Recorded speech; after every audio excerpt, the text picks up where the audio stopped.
The 1990-91 NHL season ended in one of the most bizarre finishes ever, with the top 4 teams in the league all losing in the early rounds of the playoffs. While it was little consolation for the New York Rangers and their fans, they too would stumble in the opening round. But despite the early playoff elimination, the 1990-91 Rangers enjoyed their longest stretch atop the Patrick Division in club history. Moving in, puts it in front, they score! That was across the line, and it's Stephen Rice's first NHL goal!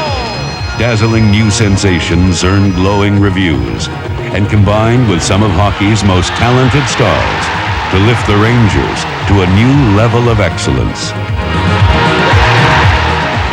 For the second year in a row, the Rangers would lead the league in power play goals, sending a surge of electricity through New York's hockey world. For the New York Rangers, the 1990-91 season was a power play year. Shepard, the Turcotte, he scores! A power play goal! The Turcotte, he scores! A power play goal!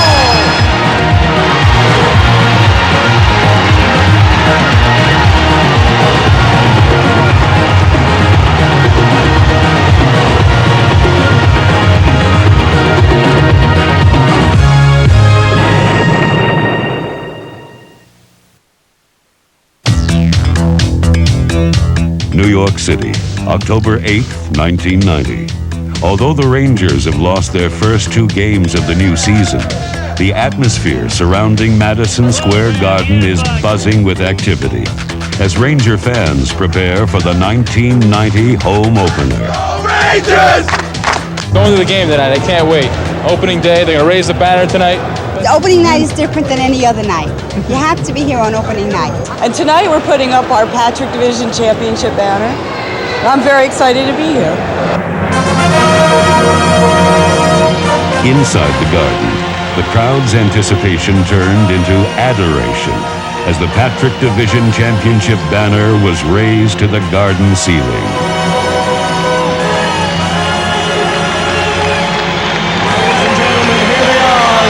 The 1990-91 New York Rangers!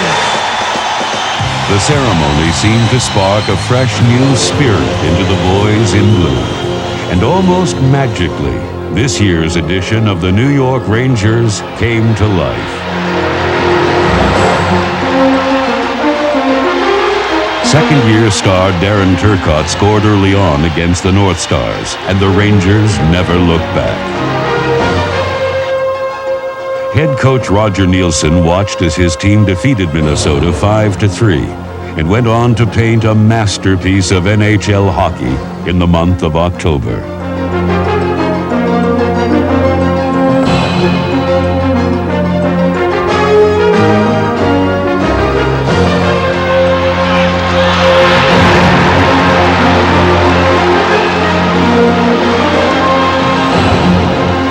With an intriguing blend of offensive firepower led by veterans Mike Gartner and Bernie Nichols, and a highly skilled defensive core featuring Brian Leetch, this team set out to perfect one of life's simple truths. There is no place like home. Come on, Leachy, baby! Now to Leach, on the fly. Leach moves it against Snyder. Set up, The Rangers rocketed through the entire first month of the season without losing a single game at the Garden. 8 straight home victories, the longest winning streak to begin a season in Ranger history, launched this team right to the top of professional hockey. It all just started to come together and everybody started to play well. Our goaltending played extremely well for us. And everybody just started to pull together, and we ended up getting off to a great start. King turning, shooting, score! And the joint is jumping. Everybody was saying the Rangers are for real. You know, they got a good team, and I think the big part of it is that we believed it ourselves, and we were the hottest team in hockey in the first month and a half. Leading the way for the red-hot Rangers was all-star center Darren Turcotte. While the team was off to one of its best starts ever, Darren Turcotte's early play was tremendous. He's in! He scores! Pumped sky high throughout an 11-game scoring streak to start the season, Turcotte and the Rangers soon found themselves perched high atop the Patrick Division standings with an 11-3 record, the finest in the NHL. As an offensive player, the more you play. While the media's attention is often drawn to hockey's great goal scorers, there are those who feel that it is the goalkeepers who actually save the games. Well, you played great last night, Ricky. Yeah, I was telling that to all the newspaper guys. They weren't buying it? No, they didn't. They kept talking about Kelly with 4 assists. This season, goalies John Van Beesbrook and Mike Richter became known as New York's dynamic duo. I'll tell you about the time I stopped that 5-on-0.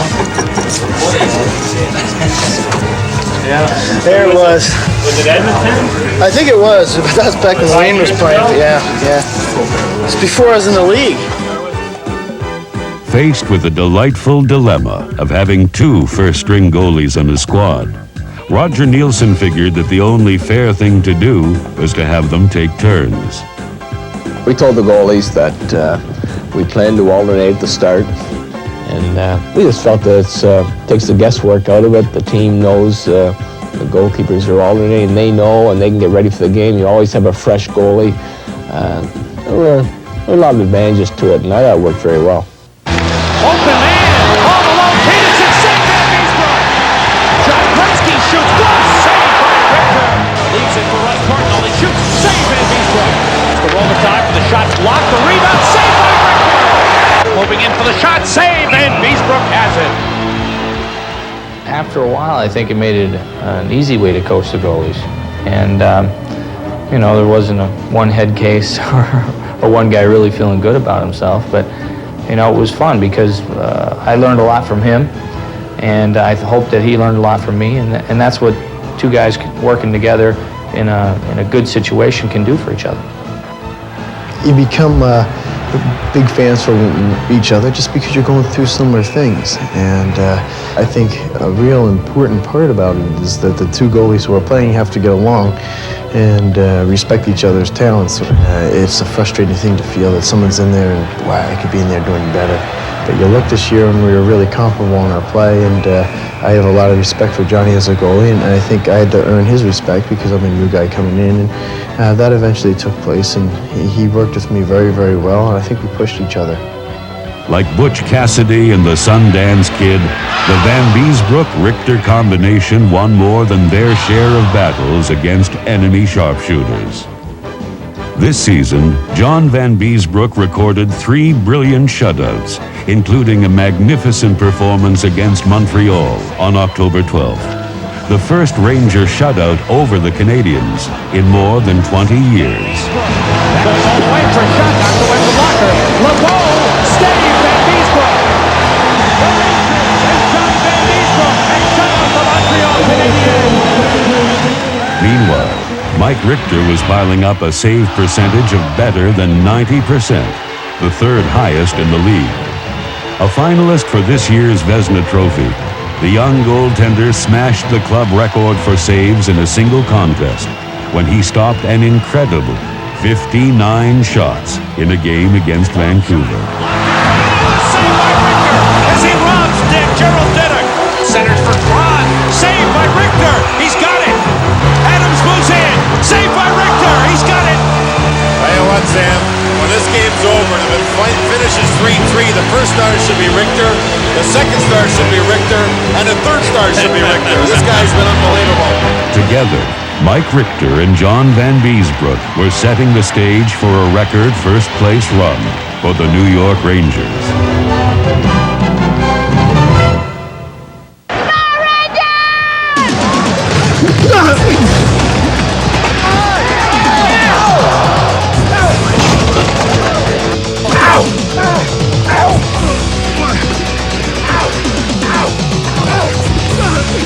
The Rangers Rangers battled their way through the black and blue Patrick Division on the strength of a stunning 10-game unbeaten streak in the month of November. Mark Janssens, Chris King, and Troy Millette continued to open eyes around the league as the tough, new-look Rangers. Everybody's got their part. A big hit at a certain time of the game, a big goal by someone that scores goals is, a big boost to everyone.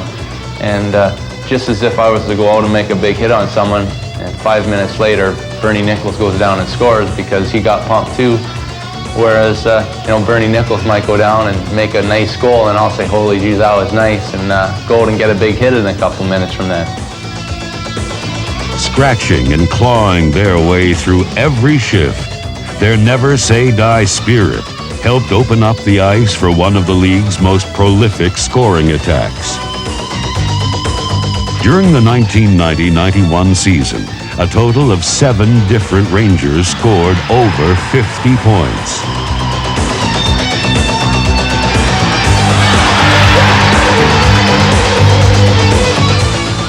Brian Mullen's 43 assists were a career high this year. And on October 31st, the New York native moved into hockey's elite when he scored the 500th point of his career. John gets it to Leach. Leach from Mullen. Mullen with a shot. Score! And for Brian Mullen, it's point number 500 in his National Hockey League career. Recognized as one of the hardest working players in the game, team captain Kelly Kissio also reached the 500-point plateau this season, and left winger John Ogrodnik followed last year's spectacular showing with 23 assists and 31 goals, the second highest on the team. His plus-minus rating of plus 15 was tops amongst all Rangers. When New York general manager Neil Smith picked up the phone in July and bought right winger Ray Sheppard's contract from the Buffalo Sabres for the discount price of $1, he had no idea just how far that dollar would go.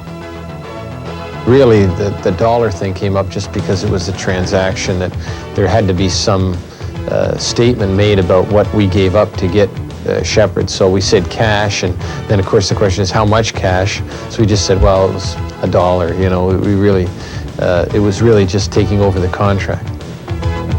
Ray Sheppard came up big, time after time, as the Rangers watched their $1 investment pay back huge dividends. Rebound, Sheppard scores!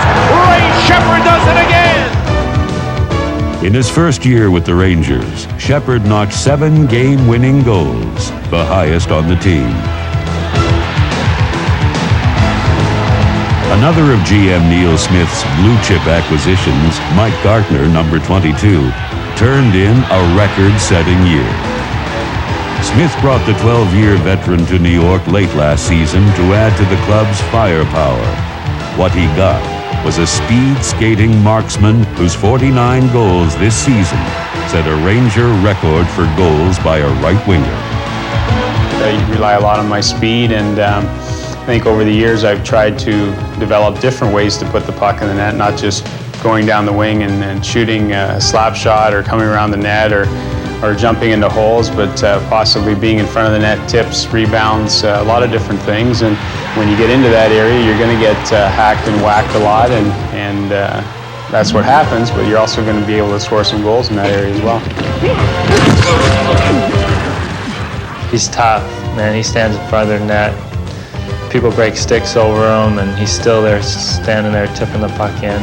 He's quick. He's got a great shot. Anytime you play with a guy that's so fast, they just open up the play so much for you. For me, being a centerman, like to handle the puck. When you play with somebody as fast as Mike, the defensemen have to back off, and they give you so much room to work the middle. If they cheat and try to stand up on you, just dump it over to Mike skating 90 miles an hour, and he's gone. Nichols down the middle. Gartner gets the pass and scores! Mike Gartner and Bernie Nichols gave the Rangers a brilliant 1-2 scoring punch. Now a year removed from Los Angeles, Broadway Bernie Nichols felt right at home under the lights in Manhattan. An all-star with glittering credentials, Nichols operates best in the spotlight. He's in constant motion, always, and it never stops. He gets up in the morning and he's always doing something, not necessarily constructive things like, gardening or cleaning or doing the garage or anything like that. It's always play, and he takes it very seriously. And until 11:30, 12 o'clock at night, then he lays down and he's out. But until then, he goes all the time. I don't know, I just can't sit in one place very long, I'm always going. I have a little room built in there that it's good for me because after games, I'm usually so wired I can't sleep anyway, so I'll come home after I eat 1 or 2 in the morning. I'll be downstairs putting or driving balls, stuff like that. It's pretty good to get away. I've always been fascinated by sharks. I really enjoy sharks, and they're always moving on the go, and that's kind of like me too. I could be bad company a lot of times because I don't like to sit and visit that long. I have to be going and moving somewhere. Oh, I missed you for the last 4 games. Bernie Nichols' free spirit added some spice to the Rangers' daily practice routine. I missed you. Now I gotta find John. I didn't know Bees' wife cut hair. Rick, you want someone who knows how to shoot him? Haven't said a word about you, Cal. No, is that so? We don't get behind them, then they'll start. I don't know about that. The Carefree Center racked up 73 points this year, the second highest total on the club. He hit his hottest stretch in late December with a 9-game scoring streak that helped the Rangers end 1990 with a firm grip on first place. Rangers are doing everything right.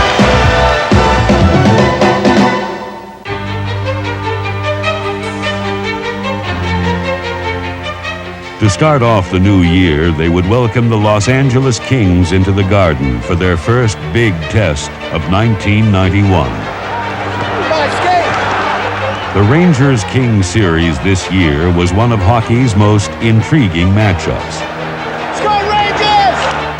It was East against West in a classic showdown between 2 divisional leaders.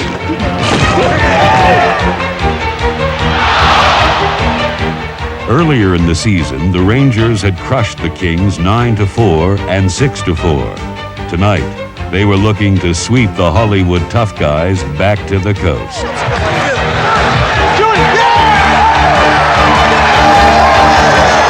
The Rangers jumped out to a 2-goal lead early on, and when John Ogrodnik knocked in his own rebound to make it 3-0, it was all over for the boys from L.A. Ogrodnik shoots, saved by Rudy, rebound, score! John Ogrodnik! While Ranger fans celebrated the victory, the team had little time to savor their impressive triumph. Good job, Harpo. Underneath the Garden seats, everyone was busy packing for another NHL road trip.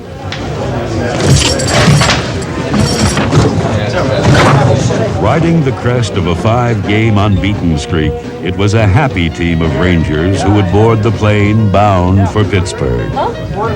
The road trips, I like it because it builds the camaraderie between the players. The guys on our team were very close this year, and a good group of guys. So you spend an awful lot of time with them, it makes a difference. Oh, hey, I have something to show you. This is great. You're gonna love this. Right? Isn't that nice? Yep, that's one of your favorite player right there. Well, it's the top of the 7th. I just took the lead, 7-6. Defensive game. It's almost like the game's in 3D. I see things flying by my face. There's card playing, there's guys reading, listening to Walkmans, sleeping. Seems to be a favorite pastime with a lot of the guys. Yeah, everybody has their own way to relax and unwind. The team arrived in Pittsburgh well after midnight, and headed straight for the hotel to catch some rest before their game against the Penguins later that same day. The Colts leading his troops to victory. Nielsen's Road Warriors entered Pittsburgh Civic Arena with a confident stride and exploded for 6 second-period goals, extending their unbeaten streak to 6 games. The next morning, it's checkout time, and off to another airport, another hotel, and another NHL arena. If it's a long road trip, it can be tough. If you're hitting a lot of cities at once, you may not even, each city is a hotel room and a rink, and that's how you judge, geez, Vancouver's nice because I like the locker rooms or something, not much to do with their city. There's a lot of empty time on the road when you're traveling around, especially on long road trips. And usually the guys get together and go for dinner the night before a game, or a lot of times guys are really together, even though we're together a lot playing the game and in the dressing room and everything. We're kind of one big family, I guess you could say, in a lot of respects when you're traveling as well. Next stop for the high-flying Rangers, St. Louis. Knocked loose by Turcotte. Turcotte kicks it in front. O'Grodnik shoots and he scores! John O'Grodnik! In what may have been the team's best road performance of the year, the Rangers and the Blues battled to a hard-fought 2-2 tie after 2 periods. Goaltender Mike Richter knew he would have to survive a furious 3rd period. Wilson sends in Brindamore. He shoots. Saved by Richter. Another save by Richter. Basson center sets up Brindamore. Saved by Richter. Here's another shot by Sutter, and Richter another save. Toward the net. Save Richter, and he holds on. And The splendid rookie was flawless. He completely shut down the high-scoring Blues, forcing an overtime period. Then, Bernie Nichols decided to take matters into his own hands. Rochefort, he shoots. Save Riendo. Rebound, score! Bernie Nichols. The Rangers win. Bernie Nichols' dramatic overtime goal beat the Blues in their own building and capped off one of the most thrilling games of the season for the Rangers and their high-octane offense. For the 2nd year in a row, New York led the entire league in power play goals, this time with 91. Now low. Mullen in front. Score! It's a power play goal. And Shepard to Turcotte. He scores! A power play goal for Darren Turcotte. Our power play remained pretty well the same the last 2 years. Leach and Patrick are the main reason it's successful. They're 2 of the better point men in the league. And then we have Grodnik and Gartner, who are 2 of the best scorers in the league in front of the net. And we've got key guys like Nichols or Kissio on that side, and shooters like Turcotte and Mullen on the other side. So we were able to always put out 2 complete units, a minute each. And so teams knew they were in for 2 different, completely different units every time, and I think that paid off for us. When the Rangers have the man advantage, the man they turn to is Brian Leetch. It's a power play goal! 1990-91 was a record-breaking season for the Rangers' young defenseman. In only his 3rd year in the NHL, Leetch has already shattered many of Hall of Famer Brad Park's scoring records. He was the only Ranger to play in all 80 games this year, and he led the team in scoring with 88 points, making him the highest-scoring Ranger defenseman in history. Even more impressive is Leetch's remarkable total of 72 assists, the most assists in a single season by any New York Ranger ever. The athletic ability that Brian has is unsurmountable, because it doesn't matter if you're playing hockey, golf, baseball. He goes out there and he's just a natural at it, and you just turn your head and you go, wow, he could do anything. His Bobby Orr style of rushes have really influenced the game for the New York Rangers. Leading point getter on our team this year, and probably our most influential player out on the ice. And you can really see it from a goaltender standpoint, and I think that other teams have to prepare to to defend against Brian Leetch. The two-time All-Star was the anchor of a Ranger defensive unit that also featured team leader James Patrick. The 8-year Ranger veteran recorded 59 points this season, the second highest of his career. And together with Randy Moeller, David Shaw, Norman Rochefort, and Mark Hardy, this defense teamed up to allow the fewest goals of any New York Ranger team in almost 20 years. Hockey fever was running rampant throughout Madison Square Garden. The New Yorkers were in the midst of a gallant run for glory. Center Kelly Kissio and hard-charging forward Jan Eriksson refused to be outworked. Their all-out hustle and determination lifted the team to a higher level. Eriksson's constant extra effort was rewarded with a team-high 3 shorthanded goals, while Kissio's rock-solid play led a New York Ranger team which grabbed a hold of first place in early October and held on for a record-setting reign as king of the Patrick Division. However, uneasy lies the head that wears a crown. For 153 days, this Ranger team ruled first place. But as the Ides of March approached, the Rangers' triumph turned to frustration. It has been said that in life, timing is everything. Perhaps this team's greatest sin was that it peaked too soon. The team slid into a desperate 8-game losing streak and lost control of first place. Their struggle was etched on the faces of their fans as the team searched for an explanation. It's tough to play with confidence in a slump. I mean, you want to go out there and be the difference in every game you play, but then another one slips by, and you can't wait for the next game to start, and then that one slips by, and you just get so anxious and so frustrated.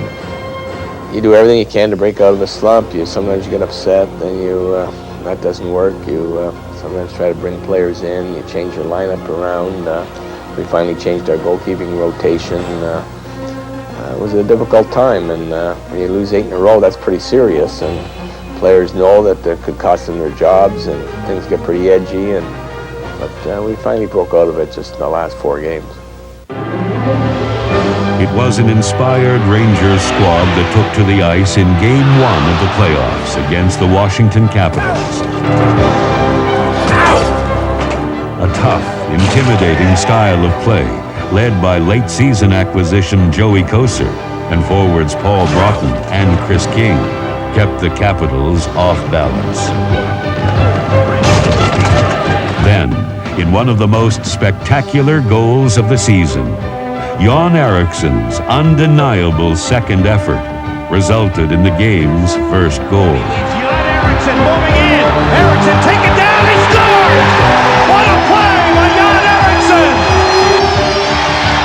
A spectacular effort by Jan Eriksson. And Turcotte feeds Eriksson, a second effort by Eriksson. He's knocked down. Penalty was upcoming, but he found, look at that. I mean, his legs were up in the air. He's still concentrated. Watch Eriksson's legs. Up they go. He still shoots the puck. 1-0 Rangers, and the joint is jumping here in Madison Square Garden. It was an extraordinary offensive display from one of the game's defensive wizards. Bernie Nicholls' second period score secured the Rangers' victory in the series opener.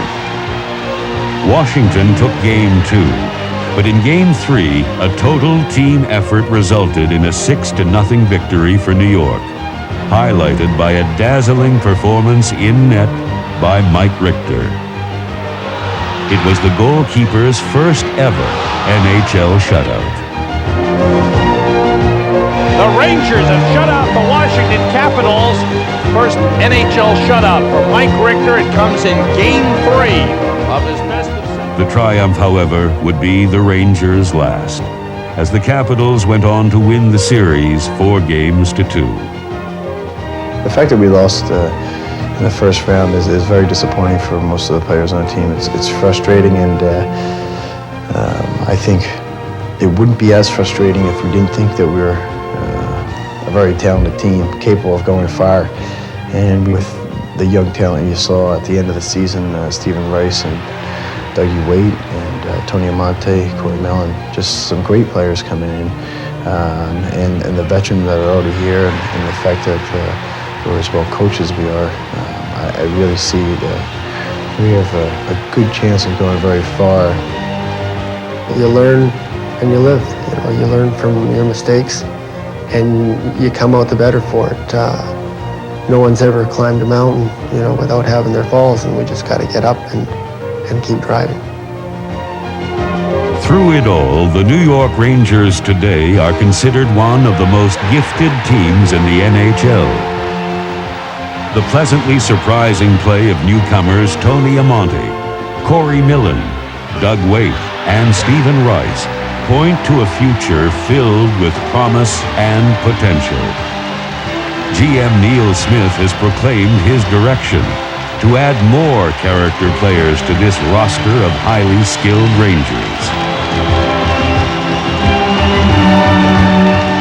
I think that you'll see that we'll play hard every night, and that's the goal that I have for this organization, is to play hard every night, to really give it everything you've got, and not allow yourself to slip and slide into down times. You've got to know that as a professional, every night you've got to give it everything you've got. So I think that's the promise I can make to the fans, is that I'm going to make sure that's the type of people we have.